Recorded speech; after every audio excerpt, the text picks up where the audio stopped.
guys, welcome back to my channel. My name is Ange if you haven't met me before, and today we're gonna do a how to treat fungus gnats video. I want to start off by saying that I'm definitely not an expert when it comes to dealing with houseplant pests, but I thought it might be a little bit helpful for you guys to know what I do and how I treat them. So let's just start with a little bit about what are fungus gnats. So if you're wondering what a fungus gnat is, it's those really annoying black little teeny tiny bugs that kind of look like fruit flies, and they fly around your face, and it's really annoying. Those are fungus gnats. So I did a little bit of research when it comes to what they are, and they are attracted to moisture in the soil. So an adult fungus gnat will go into the moist soil and they will lay 200 to 300 eggs.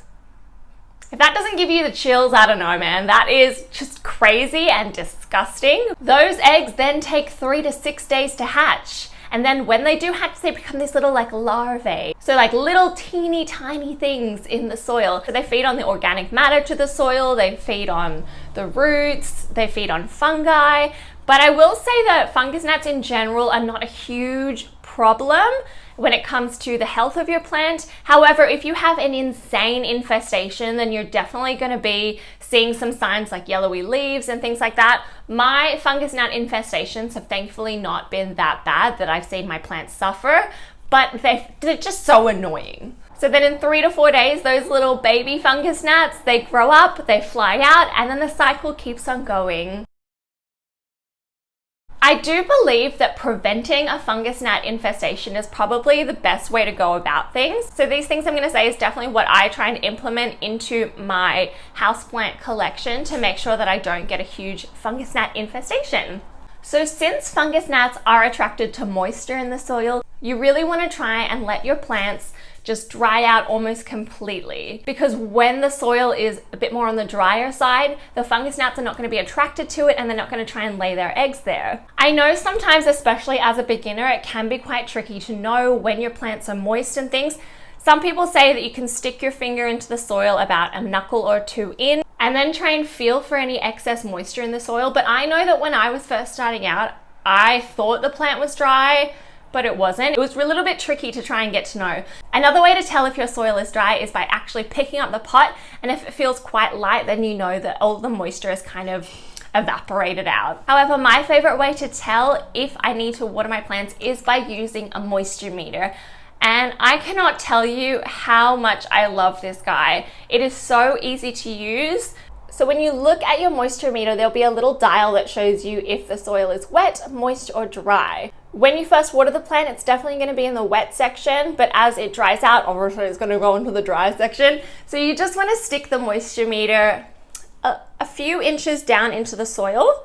So this is just my Hoya here, and I can see that it's about 2 to 1 on the dryness scale. So you can see here that it's almost completely dry, and that's how I know when to water my plants. It can be tricky with your more moisture loving plants like your peace lilies and things like that, because they do like to stay on more of the moist side. In those instances is when I would go on to my second tip, which would be to keep your plant in an appropriate pot size. So I know it's very, very tempting to just stick your plant into a bigger size pot so that it can grow into it and you don't have to worry about repotting it anytime soon. But because there's not enough roots for the amount of soil, it's going to hang on to moisture for a longer amount of time, and therefore fungus gnats, they're just going to come to it. They're going to lay their eggs there. So definitely try and pick a pot that is appropriate to the size of your plant. Another way that I like to prevent any pest infestations in my house is to use a insecticidal treatment. This one is Eco Oil. I believe that it has kind of a mixture of different kind of botanical oils to use. I think it's a little bit better to use than your common insecticides, but I don't know, it's still an insecticide. So with this kind of one, I like to spray all the foliage down, and then to prevent fungus gnats, I try and get a little bit of the top of the soil, and I will do this about every 2 to 3 weeks, I guess, depending on the plant. I don't find that it damages the leaves or anything, but if you are treating your plant with some sort of oil treatment, you don't want to put it into the sunlight for probably like that day until it dries off, because the sun will burn the leaves. All right, so now let's get on to what do you do if you have an infestation? And I would probably say that if you're seeing a lot of different fungus gnats, probably the best way to go about it would be to repot your plant. Because as I said before, those little gnats are laying their eggs in that soil, and it's really hard to completely eradicate that completely.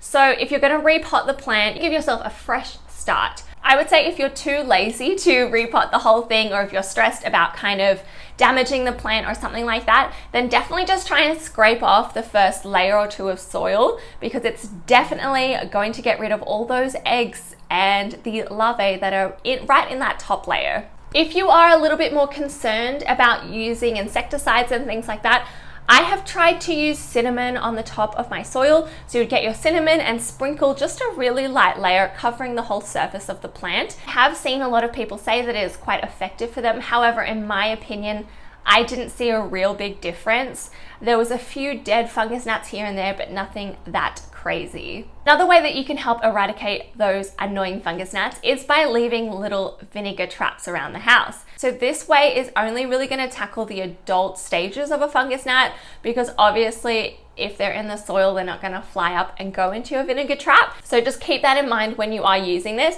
But what I like to do is to take a small shallow container, which is, I normally use like a glass kind of container, but you can use anything really. And you want to fill it up a little bit with apple cider vinegar or anything that you have around the house, and then pop a few little drops of dish soap in there, because the dish soap is going to disrupt the surface of the vinegar, and it's going to make those fungus gnats get actually stuck and drown. They're going to drown, and it's going to feel so glorious when you see all these little dead fungus gnats just floating in the bottom of the jar. So another good way to help deal with a fungus gnat infestation is to invest in some carnivorous plants. And you know, treating a plant problem by getting more plants is just my kind of idea of a good time. So my favorites are definitely using things called sundews. So these are a type of carnivorous plant, and they have this sticky substance on the end of each of its leaves, I guess. And the fungus gnats are attracted to the sticky substance, and they get stuck and they die. So I'm going to give you guys a close-up of what that looks like. You can see that there's these like little hair-like structures with it looks like little balls of water on the end, and it is sticky if you touch it. And there are so many dead fungus gnats. I love it. I love looking at this and being like, die. But yeah, that is another good way to kind of eradicate your fungus gnat situation. These guys like to stay moist all the time, so I leave it in a dish full of water. They also do appreciate some filtered water or distilled water. I don't do that. That's probably why a lot of the lower leaves get a bit more brown, but it puts out leaves like no tomorrow, so it is a pretty easy plant to take care of. If you just scatter these around like bright windowsills, then you're gonna get lots of dead fungus gnats. So the last product that I use to tackle a fungus gnat infestation is going to be the most effective. However, I would just be wary with what kind of plants you put this on. And this is ant killer. I read about this in a Facebook group maybe a year ago, and ever since using this, oh my gosh, it's just amazing how many dead little gnats you get. So what I do with this is I sprinkle a really fine even layer across the surface of the soil. And I like to do this after I water a plant, because if you get ant killer wet, it kind of becomes this like sludgy kind of substance, which is not super nice. So I try and do it when I know that I'm not going to be watering my plant for a little while. And this, I don't know what it does, but within a day or two, you will see just tons and tons of dead little bodies around the plant.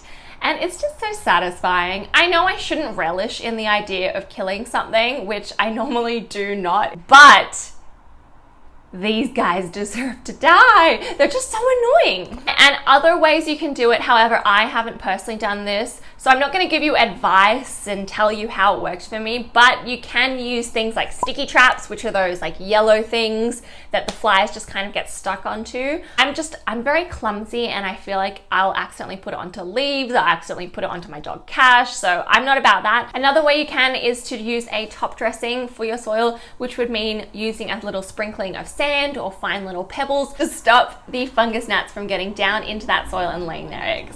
Alright guys, so those are all the tips and tricks I have for getting rid of a fungus gnat infestation. Let me know what your favorite way to kill those little suckers are. I really hope you guys enjoyed this video. If you did, please press the thumbs up and hit subscribe because I post 2 plant videos every single week, and I will see you guys in my next one. Bye!